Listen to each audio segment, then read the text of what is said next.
अस्सलाम वालेकुम व्यूअर्स, उम्मीद करती हूँ आप सब खैरियत से होंगे।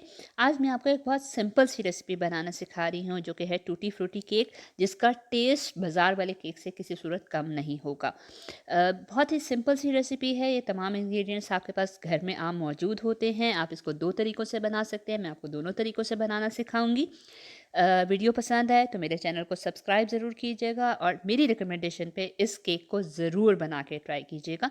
इसके लिए हमें जो चीज़ें चाहिए हैं उनमें है मैदा 1 कप और 1 चम्मच यानी 240 ml प्लस 1 टीस्पून हमें चाहिए है। चीनी हमें चाहिए है पिसी हुई 3/4 कप। अनसॉल्टेड बटर हमें चाहिए है हाफ़ कप। घर का बना हुआ मक्खन है आप वो ले सकते हैं, बाज़ार का है आप वो ले सकते हैं, ये आपकी अपनी चॉइस है। फ्रेश मिल्क हमें चाहिए है हाफ़ कप नॉर्मल टेम्परेचर के ऊपर।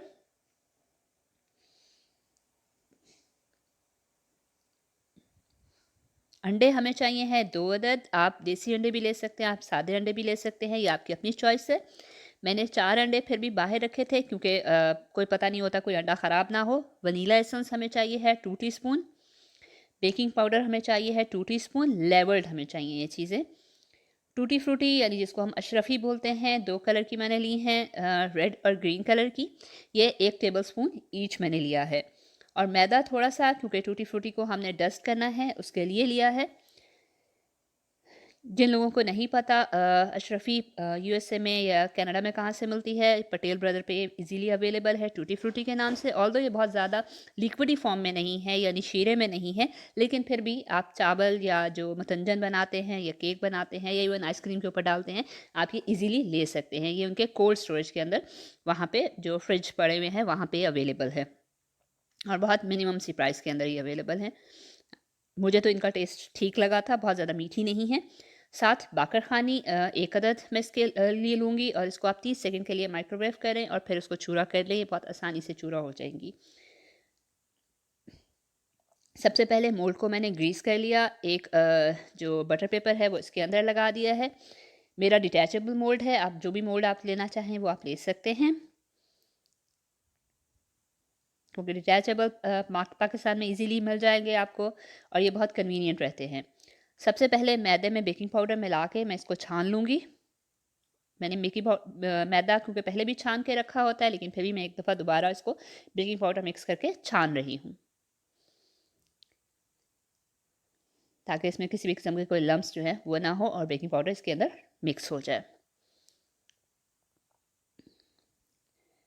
बाकर खाने को मैंने माइक्रोवेव के लिए 30 सेकंड्स के लिए माइक्रो किया था और उसके बाद ये बिल्कुल चूरा कर लिया हाथ से। एक बहुत अच्छा सा फ्लेवर देता है। अब एक बाउल के अंदर मैं चीनी और मक्खन मिलाऊंगी और इसको बहुत अच्छे तरीके से बीट करना है। एक चीज़ इम्पॉर्टेंट टिप है जो कि बहुत ज़रूरी है कि जितनी भी ये चीज़ें हैं ये आपकी रूम टेम्परेचर पे होनी चाहिए हैं। यानी अगर आपने केक बनाना है तो आप 1 दिन पहले अंडा, मैदा जो है वो बाहर निकाल के रख लें। मक्खन को आप सुबह बाहर निकाल के रख लें, दूध को आप सुबह बाहर निकाल के रख लें ताकि वो रूम टेम्परेचर के ऊपर आ जाए। फ्रिज वाली चीज़ें इसमें कोई भी नहीं जाएँगी। अशरफी भी मैंने 1 दिन पहले निकाल के रख ली थी। इसको बहुत अच्छे तरीके से बीट करना है तकरीबन 7 से 8 मिनट, ताकि जो आपका बटर और चीनी है वो बिल्कुल एक जैसी हो जाए, मिक्स हो जाए, एक क्रीमी सा टेक्सचर आ जाएगा। जितना अच्छा बीट करेंगे उतना ही आपका केक फ्लफ़ी बनेगा और मज़े का बनेगा। अब मैं एक-एक करके अंडे को बीट करूँगी। इस केक के लिए ज़रूरी नहीं होता कि आप पहले एग वाइट को व्हिस्क करें और फिर आप योक को व्हिस्क करें। आप इकट्ठा जो है अंडा एक-एक करके बीट कर सकते हैं। इसको भी तकरीबन दोनों अंडों को मैंने 4 से 5 मिनट अच्छे तरीके से बीट करना है।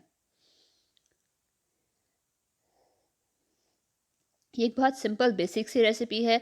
नॉर्मली ये वाला केक आप 4 से 5 दिन रूम टेम्परेचर पे रख सकते हैं। इससे ज़्यादा मैं रिकमेंड नहीं करूँगी। हाँ, ऑयल वाला जो केक होता है वो आप रख सकते हैं। वो तकरीबन 1 हफ़्ता 10 दिन भी आप रूम टेम्परेचर पे रख सकते हैं कवर करके।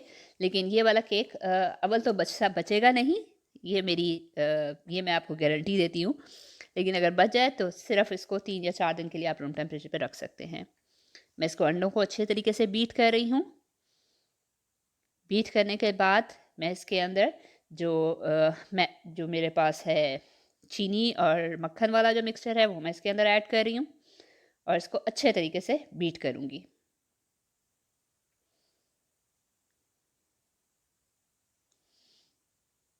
घर वाला अगर आप मक्खन लें तो कोशिश करें कि उसके अंदर पानी का कंटेंट ना हो, यानी बिल्कुल ड्राई फॉर्म में जो मक्खन है वो होना चाहिए। अगर आपको लगे कि थोड़ा-सा भी पानी उसके अंदर मौजूद है तो आप हाथ से उसको निचोड़ लीजिएगा।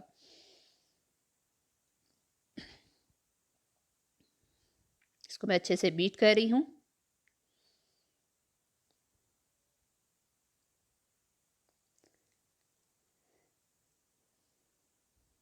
इसको बीट करने के बाद इसके अंदर वनीला एसेंस हम ऐड करेंगे। अगर वनीला एसेंस आपके पास नहीं है तो एक दफ़ा आप इसको बाय कर लें। ये तकरीबन बहुत सी डिशेस के अंदर वनीला एसेंस हमारा डल रहा होता है, स्पेशली बेकिंग के अंदर।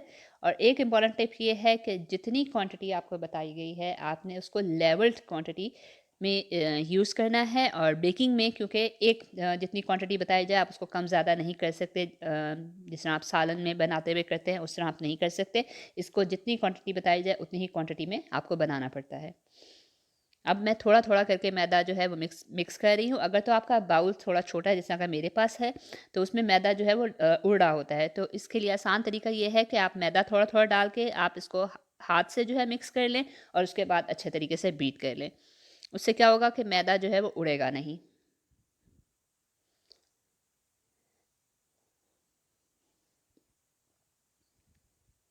और उतनी देर में हमने ओवन को 350 डिग्रीज़ पे प्रीहीट करना है।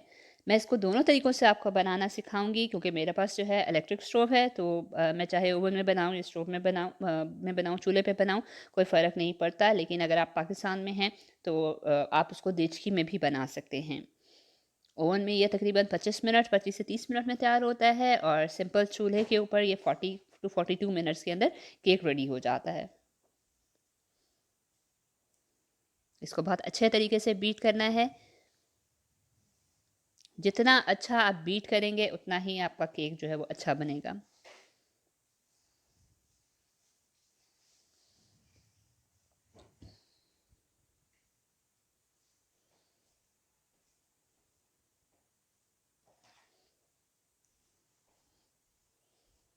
इसको मैंने बिल्कुल अच्छे तरीके से बीट कर लिया, मेरा मिक्सचर रेडी हो गया है। अब मैं जो टूटी फ्रूटी या अशरफी जिसको हम कहते हैं उसको मैं डस्ट करूँगी। आप उसको सिंपल हाथ से भी डस्ट कर सकते हैं। मैंने एक छोटे बाउल के अंदर डाल के इसको डस्ट कर रही हूँ और उसके बाद उसमें से टूटी फ्रूटी निकाल लूँगी। इसका सबसे बड़ा फ़ायदा ये होता है कि आप जहाँ-जहाँ अशरफी डालेंगे वो वहीं रहेगी, बिल्कुल बेस में नहीं बैठेगी। आप चाहें तो आप जब ये मिक्सचर रेडी हो जाए मोल्ड में डालने के बाद भी कर सकते हैं। अब मैं दूध डालूँगी। इस स्टेज पे आपने एग बीटर से बीट नहीं करना, चम्मच से इसको फ़ोल्ड करते रहना है, जहाँ तक कि पूरा मिक्सचर जो है वो क्रीमी टेक्सचर में आ जाए। दूध बिल्कुल नॉर्मल टेम्परेचर पे होना चाहिए है, गर्म नहीं होना चाहिए और ठंडा भी नहीं होना चाहिए। यानी रूम टेम्परेचर पे जो हमारा होता है। इसको ओवन में आपको दिखा रही हूँ 350 डिग्रीज़ पे मैंने रखा हुआ है।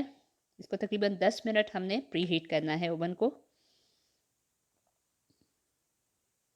क्रीमी सा टेक्सचर जो है, दूध जो है वो बिल्कुल मिक्स हो चुका है और क्रीमी सा टेक्सचर हमारा बन चुका है।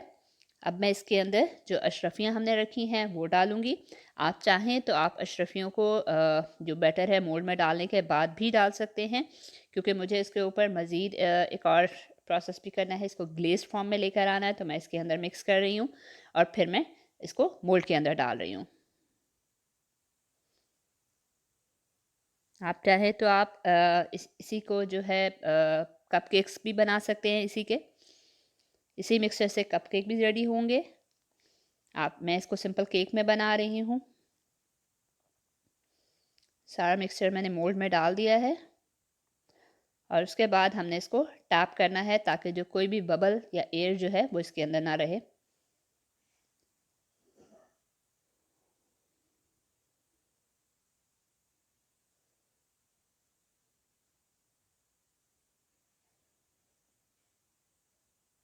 इस रेसिपी को मेरी रिकमेंडेशन पे ज़रूर ट्राई कीजिएगा।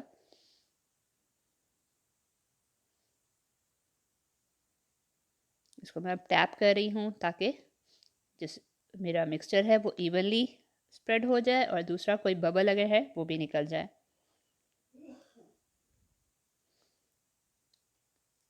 सबसे पहला तरीका जो मैं बता रही हूँ, आप बड़ी देचकी ले लें, उसके नीचे स्टैंड रखें और उसके ऊपर ये केक का मोल्ड रख के ढक्कन देके कोई वज़नी चीज़ ऊपर रखेंगे और बिल्कुल हल्की आंच पे आप इसको पकाएंगे। इसके लिए हमें स्टोन ओवन की ज़रूरत नहीं पड़ती। सिंपल आपकी जो देसी आम बड़ी सालन वाली होती है, आप उससे कर सकते हैं। ऊपर ढक्कन दे के कोई वज़नी चीज़ रख दें और हल्की आंच पे आपका केक जो है वो रेडी हो जाता है। अगर आप इस चूल्हे पे बनाएँगे तो जो बाकरखानी हमने चूरा करके रखी हैं वो इस स्टेज के ऊपर डालेंगे। ओवन में मैं पहले बाकरखानी नहीं डालूँगी। 24 मिनट के बाद मैं केक को बाहर निकालूँगी और जो बाकरखानी मैंने चूरा करके रखी है, वो मैं इसके ऊपर डाल दूँगी। क्योंकि अगर हम पहले बाकरखानी डालेंगे तो वो जलने का ख़तरा है और वो बिल्कुल बहुत ज़्यादा ब्राउन हो जाएगी। हमने इसको बहुत ज़्यादा ब्राउन नहीं करना। हमारा केक तकरीबन रेडी हो रहा है और बहुत शक्ल इसकी बहुत ही अच्छी सी तैयार हो रही है। 4 मिनट के बाद केक हमारा रेडी हो चुका है। आपके केक रेडी होने की एक निशानी ये है, आप उसमें टूथपिक डाल के देखें, अगर तो वो बिल्कुल साफ़ वापस आती है तो इसका मतलब है हमारा केक बिल्कुल रेडी है।